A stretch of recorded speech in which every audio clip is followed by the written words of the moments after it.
70% of Americans say they have less than $1,000 in their savings account. In terms of money, we have no money. Now let me start this with saying that I am not a minimalist. I'm not telling you guys to deplete your entire lifestyle and have only one shirt and one chair. I like nice things and I like to travel. I just make it so that I can spend on the things that I want to spend on and don't unnecessarily spend on things that I don't even really care about. So think about what your goal is with this saving. And when you figure it out, write it down. You are 42% more likely to succeed in your goal if you write it down. Make sure this goal or your why is important and big enough. If your only reason to not buy that new video game or that cute purse is because you know you should save some money,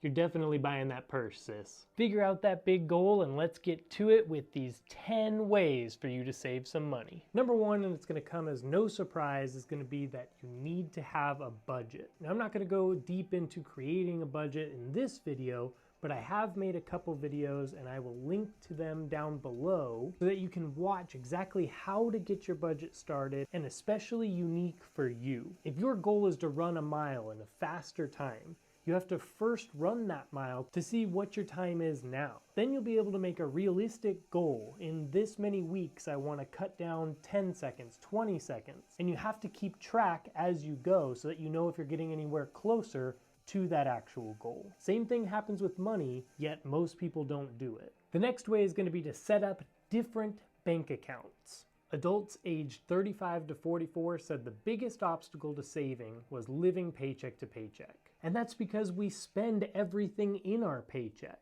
And that's because we've always spent everything in our paycheck. At the very least, you should have 2 debit accounts and at least 1 savings account. I have about 10 to 15 different accounts spread in different banks so that some of them are out of sight, out of mind, but are there for emergency. For you guys though, at a minimum, those 2 debit accounts are to be used specifically. The first debit account is going to be the one that's hooked up to all of your bills that need to be paid.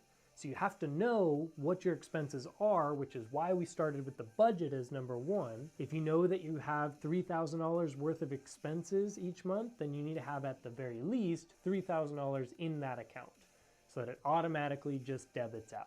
The other debit account should be your free money spending account. And with this, you need to be disciplined. Make sure and spend only what's in that account. So if you have $250 in that account for the month, and today is the 15th, and you've already spent $200, you only have $50 left. Ease up on that spending. I promise you guys, be diligent here and watch that savings skyrocket.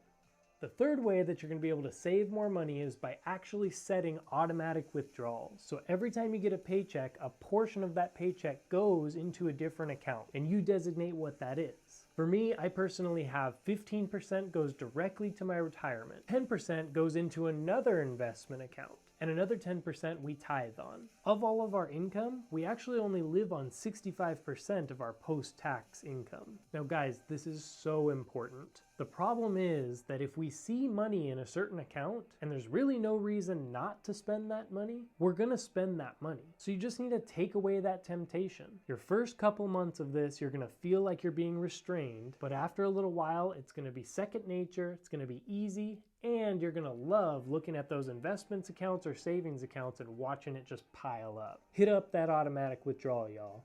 Number 4 is all about an expense that you definitely can't get away from, and that's shelter. We all need a place to live, and we're probably going to pay something every month for the rest of our life. But you can be smart about it. You can cut that rent in half by just having a roommate. Those of you with a house, I'm sure there's at least one room that you could just rent out to somebody and have them pay a portion of your mortgage for you. While it might be a minor inconvenience, this could be a way that you save a substantial amount of money every single month.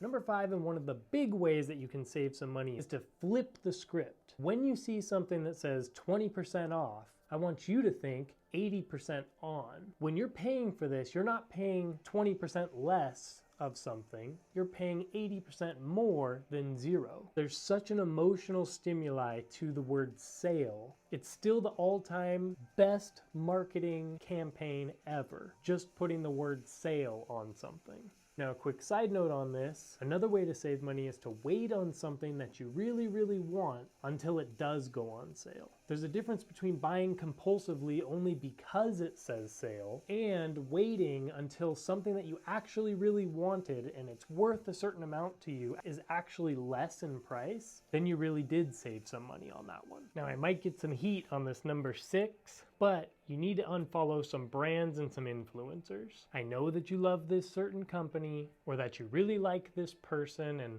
watching all the things that they buy. But at the end of the day, that person is getting all that stuff for free and they probably wouldn't even buy it if they had to buy it. And those companies, their only job is to get you to spend more money than you want to spend. The more money that they can take from your pocket and put it into their pocket is a win for them. So if you follow them, you're going to be tempted by them because that's their job and they are good at it. A lot of spending is psychological and you need to set yourself up for success by cutting out those temptations. Number 7, and a great way that you can make sure that you save some money is by keeping your eye on all the different subscriptions that you have. Nowadays, there's a subscription for everything. You got Netflix, you got Spotify, you got Apple TV. You have small monthly fees all throughout the month that you don't really think about, but they really add up. One of my favorite apps for this is Truebill, and I think it's just such a helpful tool because you get to see everything all in one place, and when you see it all, it really adds up. Do you really want to be spending $200, $300 a month on this stuff, or can you maybe cut out 1 or 2 of them? I've had a lot of my students download this app because it really helps them, and so I think it would really help you as well. Number 8 is going to be along the exact same lines, but this time it's not going to be in the form of specific subscriptions, even though it kind of is like a subscription. But anyway, things like your cell phone, home internet, TV like cable. Well, I know that you need most of these just to survive, so you can't totally cancel them out. You can watch to make sure that they're not increasing the fees on you. Now, these companies are notorious for giving you one price for a year and then jacking it up after that. And it's because they know that all of your stuff is digital, and so it's not like you're actually paying that bill. If it's $109 this month, and it goes up to $118 next month, it's not that big of a difference for you to really notice through your bank account. But if you have 5 or 6 or 7 of these, and they're all going up $10 or $20, you're spending an extra $100 a month. So here's what you do. Every single time a company does this to me, I call them up, and I just tell them right away, "Hi, I'd like to cancel my service." And of course they're gonna ask why, and then I tell them, you raised it by $10, $20, whatever. They're gonna try to tell you that it just went up and blah, blah, blah. Then you just say, okay, cool, I wanna cancel it. They know for a fact that you can go to a different company that can provide almost the exact same, if not the exact same service. So they're gonna do what they can to keep you. And that always, 100% of the time, means that they're gonna bring that price right back down.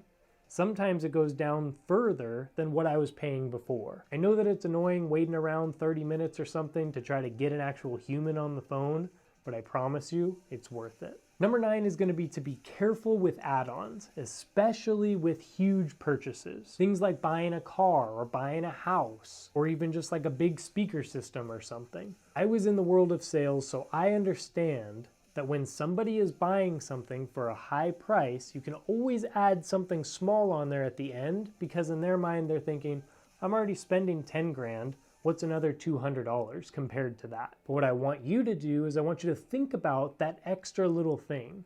So if you're buying this car for $20,000 and they say you can get the upgraded stereo system for $500, think about, would you buy that stereo system for $500 elsewhere? Is it worth that? Or could you find it for $200? Or do you even need the upgrade? Don't think about it in terms of, well, I'm already spending this much, so that's nothing.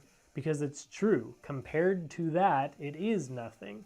But that's not what we're comparing it to. We should be comparing it to $0. Number 10 is going to be to use cash as much as possible. There have been so many studies on this that it's actually way more painful for the brain for you to use cash to spend on things than for you to swipe your credit card. And we want that to be painful, because if not, we're just gonna spend freely. The same way that fire is hot and it gets too hot if you get too close, and so you stop putting your hand so close to the fire, Same thing with spending money. But most people don't use cash, and my students actually laugh at me when I tell them to use cash, and that's why we're in so much credit card debt as a country. The temporary high of buying something right now is not worth the next year or more of you paying it off, plus the interest that you're gonna have to pay. It's just not worth it. And now I know I said I was only gonna give you guys 10, but I like you, so I'm giving you another one.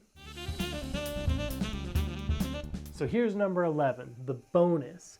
And this is the one for those of you that want to be truly wealthy, that this could change your life. So what you need to do is you need to be disciplined and say, if I decide that I'm going to spend this money on a bag or on a video game or new shoes, then I need to spend that exact same amount on an investment or something that's going to make my future self happy. So if I spend $200 on these shoes, I have to spend $200 buying a stock of some sort. And as far as your future self, if you haven't already, you need to watch this video on exactly why I'm going to retire on just one ETF, VU. Everyone thinks saving $1 million for retirement is super complicated, but I actually simplify it very much, and I show you that you could just buy one ETF and you can retire a millionaire easily. Just watch this short video now and I promise you won't regret it.